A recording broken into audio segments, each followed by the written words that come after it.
Welcome to Global Finance Rewired, the podcast series where we explore reforms to the international financial architecture and also pathways towards a more sustainable and equitable future. Today, we're going to discuss climate finance and how to build an international financial architecture that helps us to deliver on the new collective quantified goals, the international targets, the targets the international community has set for itself on climate finance. I have the pleasure to welcome today Sehr Raheja. She's an expert at the Center for Science and Environment in India. She's participated in climate finance discussion for many years, and she has also contributed an article to our report on international financial architecture reform that was titled "Climate Finance Architecture Fit for Achieving the New Collective Quantified Goal." So welcome, Sehr. Thank you, Bodo. Thanks for having me. Good to be here. To begin with, could you provide a quick overview on the agreements for climate finance that have been made at the last UN Climate Summit in Baku and what their significance for developing countries is? Right. So, yeah, COP29 in Baku last year was actually, dubbed the Finance COP. So everyone was calling it the Finance COP, and it was the year of climate finance 2024. We had the privilege of attending it and reporting and kind of tracking the process throughout.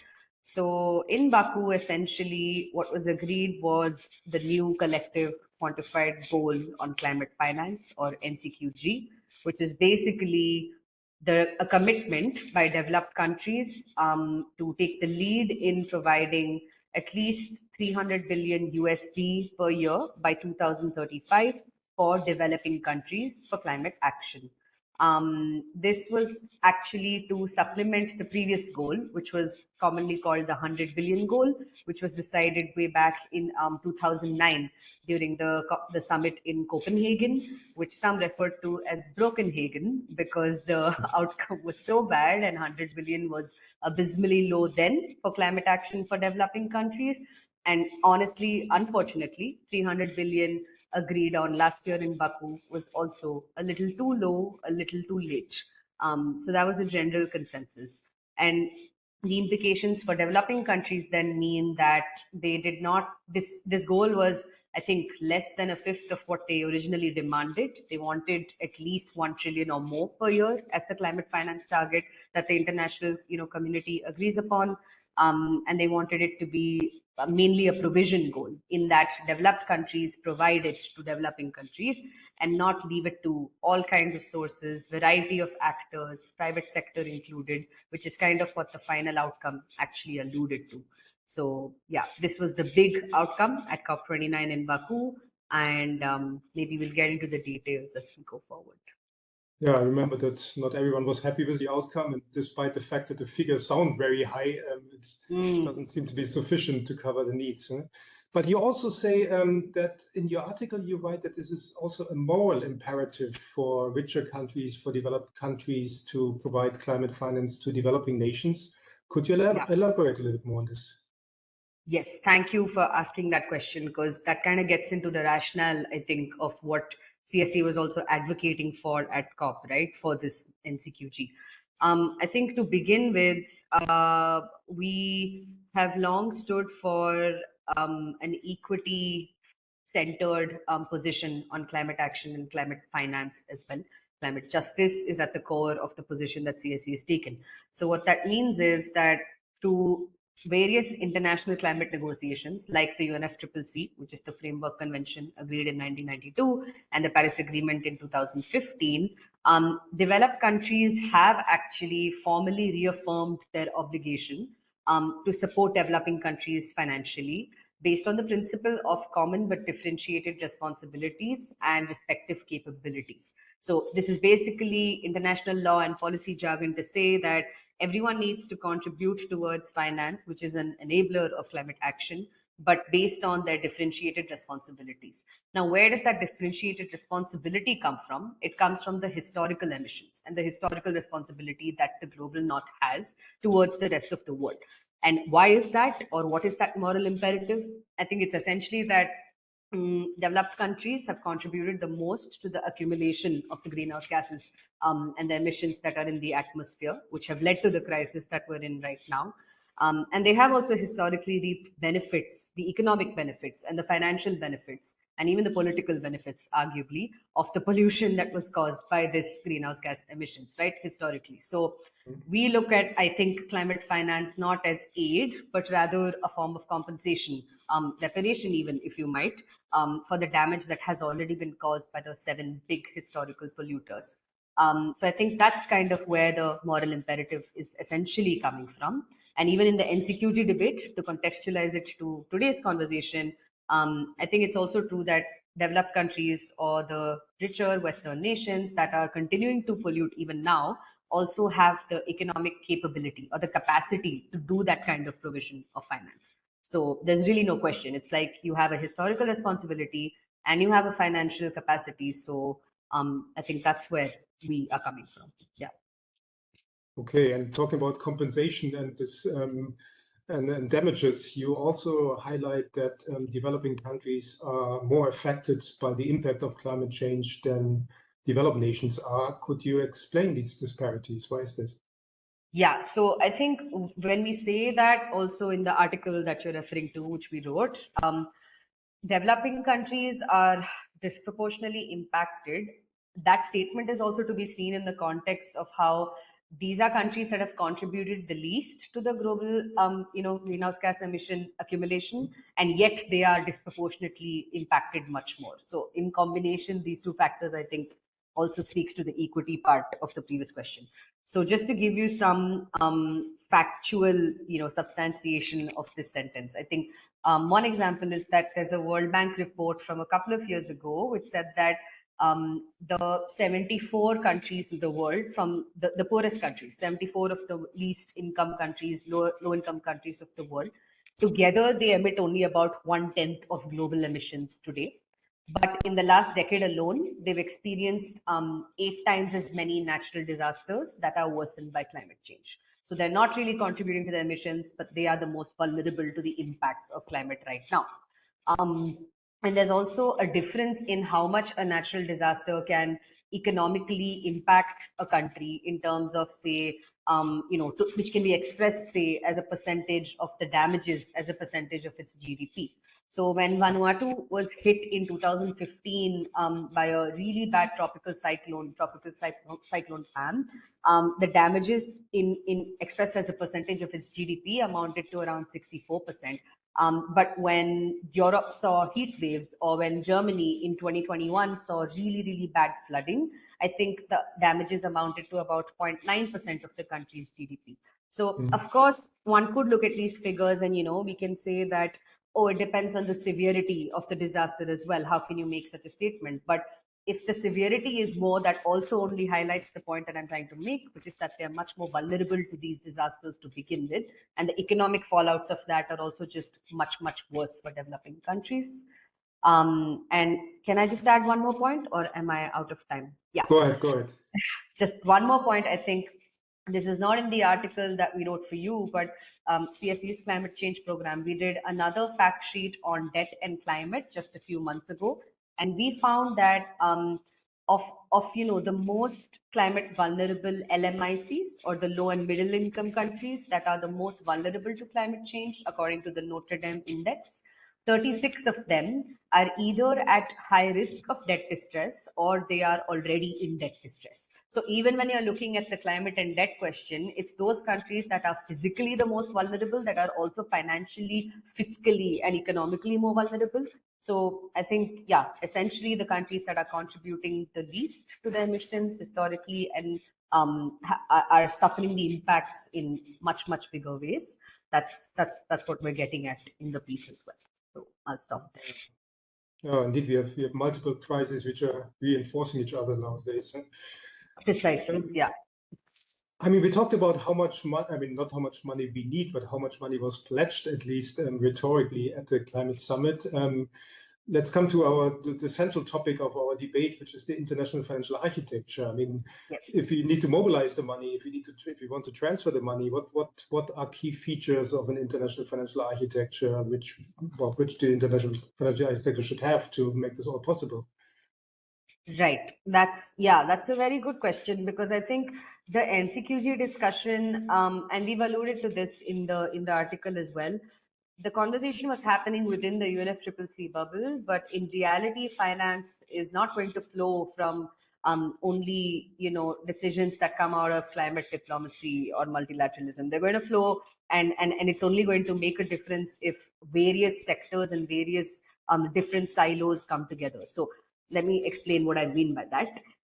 We do need a finance architecture that's fit for climate. But if you take a step back, I think you would know better than anyone else with the expertise that you have that there's enough evidence that points to the fact that the current international financial architecture is skewed against the global south in many ways in general. Like, even for development, we've seen that it's been inadequate. And even just in terms of the global south being able to access finance for various needs, it's not fit for purpose to begin with. So when it comes to climate, it's just unfortunately true that even for climate finance, we're going to have to make structural or foundational shifts so that climate finance can flow. So just in the interest of time and to stick to my area of expertise, I think the key features of a climate financial architecture to support the climate finance needs of the global south. It'll have to address systemic barriers, which include, but they're not limited to, first of all, the problem of the high cost of capital for green technologies, particularly for developing countries. So I think the IEA in a report some time ago noted through evidence and data that the cost for clean energy projects in the IEA report is what? The IEA, the International Energy Agency. Yeah. I think last year's. They found that for clean energy projects, the cost of financing it can be 7 times higher in emerging economies than in countries that are in Europe or in the US. So developing countries, we know, are continually subjected to really high perceived risks, and they're also at the discretion of credit ratings or sovereign ratings, which are rather subjective and almost unfair by design. So Jayati Ghosh, the economist who was on a panel that you organized at FFD in Seville very recently, I think she outlined it quite well, right? The credit rating agency problem in the IFA. She said that if you look at the pandemic as an example, the countries that were the most fiscally disciplined during the pandemic were the low income countries, because they have such a fear of capital flight, and they knew that if they don't keep a check on what's happening, they're going to be harshly penalized by markets. And they faced a 7 to 11% increase in borrowing costs after the pandemic. But she pointed out that high income countries, which have burgeoning debt to GDP ratios, which is actually a metric that the credit rating agencies claim to use, right, for their assessments of what makes a safe and less risky place to invest your money. These high income countries, they were barely punished. Their spreads didn't increase more than like 1 basis point. So they didn't even see a 1% increase in their basis spreads, whereas developing countries did. So I think that just goes to show that by design, we need a reform of credit rating agencies. We need a reform of how countries can have cheaper access to cheaper finance for green technologies specifically. That's one. And another example, I guess, for what needs to be done for the climate question is the debt issue, especially for economies in like Africa and some of the smaller island countries. So we need cancellation for countries that need it most, but we also, I think, need a commitment to just stop net negative transfers, better debt restructuring, and maybe even actualizing the demand that was eventually watered down in the text at Financing for Development in Seville, where developing countries were calling for a sovereign debt mechanism that is housed in the UNGA, right? Because there every country would get an equal voice. Because right now it happens in the G20 and there's a lot of concentration of power there, and we're not seeing really any kind of justice reflected in the debt workout mechanisms that exist right now. So essentially shifting the power imbalance in IFIs, that's embedded into the governance of IFIs like the World Bank, MDBs and IFIs like the World Bank, IMF, better voting rights. I think the list is endless and we could go on all day. But I think, yeah, these are some of the things that need to shift structurally or foundationally to support a climate finance goal to actually be operationalized in a way that the finance flows in terms of quantity as well as quality. So non-debt creating instruments was one of the biggest asks from the global south. But right now we see that even climate related development finance, the amount of it that's not concessional has been increasing. So everywhere you look, it's like majority is coming in through loans. Yeah, so I went a little bit here and there, but I hope that answers at least in part the question that you asked. No, it's indeed it's a complex topic, and there's of course there are different sources of finance. And one thing we haven't discussed yet is about taxes. There's a big discussion now about also international taxation. I mean, taxing taxing extractive industries or fossil fuel companies, taxing solidarity levies on air traffic and maritime taxes and so on. What do you think about these sources of finance? Yeah. I mean, I'm not an expert, but I do know that the levies on shipping and aviation also saw some movement in civil as well. So when you know that like the world's biggest financial governance conference is also sending out the same signal, then at least there's some hope for the decade to come. And if I'm not wrong, you can help me out here. I think there is also more momentum on having better taxes for the ultra rich. So for taxing like the billionaires, especially being championed by France and other countries in Europe. And I think that's very interesting. Because a lot of the times what you keep hearing is that it's not possible for developed countries to give out this money, right? That's just not fiscally possible. There just isn't enough public money. That's the entire picture. I'm not sure how accurate it is to say that. It's just that the current system by design is not going to allow for that flow to happen easily. But I think the money exists, and there's ways to take it out from the places that it should be taken out of, and then funnel it into places that need it the most. And this might sound a bit radical, but look at the increasing defense budgets of countries that are just pouring in trillions and trillions more. So if I mean, it's always about political will, right? I know that sounds a bit simplistic, but maybe it's just said so often because it's true. Yeah, what do you think? No, I think you're right. I mean, if there's a will, there's a way to mobilize the money, indeed. And I agree. I mean, the discussion about taxing the rich, taxing high net worth individuals is an interesting one. The problem is, of course, I mean, there's one thing to raise the taxes. The second is to transfer it to where it is needed. I mean, the thing with billionaires is, I mean, most of the billionaires are also resident citizens of a few richer countries, so you still have the need to find a transfer mechanism, basically, or to make it available for climate purposes. I mean, that's not necessarily earmarking is not necessarily given. Yeah, it doesn't have to translate into more climate finance. You're right. But I guess if the biggest question keeps being in the climate finance debate, one of the responses or opinions from the global north keeps being that there just isn't enough money for the kind of asks that you're making. I think just to speak to that piece, we need to look at all these different solutions that are being proposed. That okay, let's tackle the problem of how much money is needed through this, and then kind of look at the channels to ensure climate consistent delivery and flows. Yeah. And indeed, when we talk about the polluter pays approach to financing climate adaptation, climate mitigation, I mean, of course, there are analysis that wealthier people definitely contribute more to or have higher resource emissions than poorer people. So there's indeed also a social dimension, not just a national to it. But as we're slowly coming to a close, there's also a new UN climate summit coming up in Belém later this year. I mean, obviously there's a climate summit, the conference of the parties every year, but I think Brazil is an interesting host country. Belém also in a good location in the Amazon forest. Are you going? What are your expectations for the summit, or what can our audience, our listeners expect to get out of this of the coming COP in Brazil?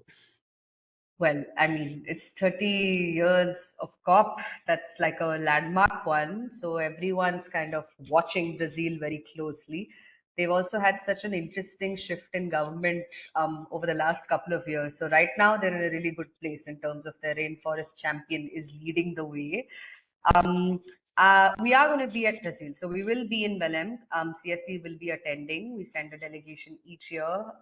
We do our advocacy and, solidarity with the other civil society. But I think on climate finance, after last year, there's a little bit of a shift in, not everybody, they don't want this. This is definitely not another finance COP. So that's one thing that's very, very clear. The sentiment or the reading right now is that it's being pushed as an implementation COP, which to me personally, I think is interesting because we've been saying from the start that finance is the means of implementation that developing countries are asking for. So if you really want it to be an implementation COP, then maybe the finance issues need to be sorted out. But more specifically, I think the Baku to Belém roadmap, which I didn't mention at the start, was also something that was a outcome of last year's COP29. So they said that 300 billion per year by 2035 and an aspirational 1.3 trillion per year target was also written into the COP29 outcome. And now the COP29 and COP30 presidencies together have been working towards this Baku to Belém roadmap. So they've got a circle of finance ministers working on it, and they have a bunch of experts. They're also doing civil society consultations. They're trying to get all stakeholders together to produce another document, which they say is not going to be just another document, but time will tell if it let's see if it stands the test of time in that sense. So we're hoping to see some movement and some kind of a concrete, actionable outcome on this roadmap. Though so far we're just hearing that it's kind of echoing a private sector, and the private sector is needed. We need the private sector kind of approach, which is not fully aligned with what we think, as I already mentioned, and that also kind of helps to evade the responsibility that the developed countries that should be holding according to Article 9.1 of the Paris Agreement for providing climate finance, and then to focus back on domestic resource mobilization. So those are the kind of elements that we're expecting, but let's see. So one will be the roadmap, and then the workshops on the Sharm el Sheikh dialogue on Article 2.1c, which is basically this other conversation in UNFCCC on climate finance. This one talks about aligning all financial flows with the climate crisis, right? So they want to make climate mainstreamed into financial decision making.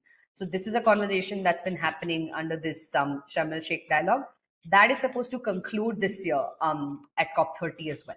But so far, countries haven't come to an agreement on what this Article 2.1c means. Different experts have tried to pitch different ways of approaching it, but there isn't really much consensus. And without consensus, it's hard to ask for an actionable outcome and to hold authorities to account. So let's see what happens at the workshop as well. And I know that the Just Transition work program is kind of being pushed as one of the main issues that the COP30 summit is going to be addressing. And as a climate finance person, I just want to say, even for a just transition, finance is key. So I'm hoping that all of these outcomes kind of speak to each other, and it's not just another letdown. Yeah, I'll stop there. No, indeed. Ambitious agenda, but an ambitious outcome is also needed to tackle the challenges. But perhaps to close, I mean, the organization, Center for Science and Environment, is engaging these issues for a long time already. I mean, can you elaborate a bit more on your initiatives that you're doing? I mean, internationally and national level? Yeah, I'd be happy to. So I think one thing that we do is essentially there's research and there's advocacy, and increasingly we're doing this role of convening and kind of trying to bring in different types of stakeholders together. So what we do is we put out a report last year. We put out 2 reports last year, one on this Article 2.1c of the Paris Agreement and a position paper on the NCQG, calling for fairer financial architecture reforms, as well as better operationalization of the Paris Agreement's Article 9.1. And this year, we just put out a fact sheet on the link between debt and climate. And we found, as what many others have, that it's a nexus that needs to be addressed, and it's dual crisis hitting countries that are vulnerable in multiple ways. Right now, we've just started, a colleague of mine has just started deep diving into the cost of capital question. We do all of this from the lens of the global south. So this is on the finance front. Additionally, we're working on a couple of papers on trade and climate. So we're trying to look into this question of green industrial policy, what really the Global South needs to do, in terms of actionable, implementable ways. What a response to unilateral measures such as the EU CBAM or the EU deforestation regulation, kind of examining them critically and trying to understand the potential fallouts in developing countries. That's other research that's happening. And apart from research, we write journalistic articles on key developments across these conferences and on other themes, and also try to bring in different stakeholders to speak with each other and kind of do a bridging role, at least on finance increasingly, because it's not enough to, I think, try and as civil society kind of keep repeating the same thing at COPs. That's not enough. I think everyone knows that that's not enough, even though that's a very, very important role to play. So we're trying to look at the other fora. We're trying to look at multilateralism on the whole. We're trying to make sense of this really fast changing geopolitical landscape. And we're doing that through research and writing and conversations with friends like you. And we hope to do more of that. So, yeah. Well, thanks a lot. It's important work, and it's always a pleasure to collaborate with you. Thanks for joining today, Sehr. It was great to have you. Thank you. Yeah, this basically wraps up our podcast series. So thanks everyone for joining, and I look forward to having you again in future episodes. Have a good day. Bye-bye. Thank you.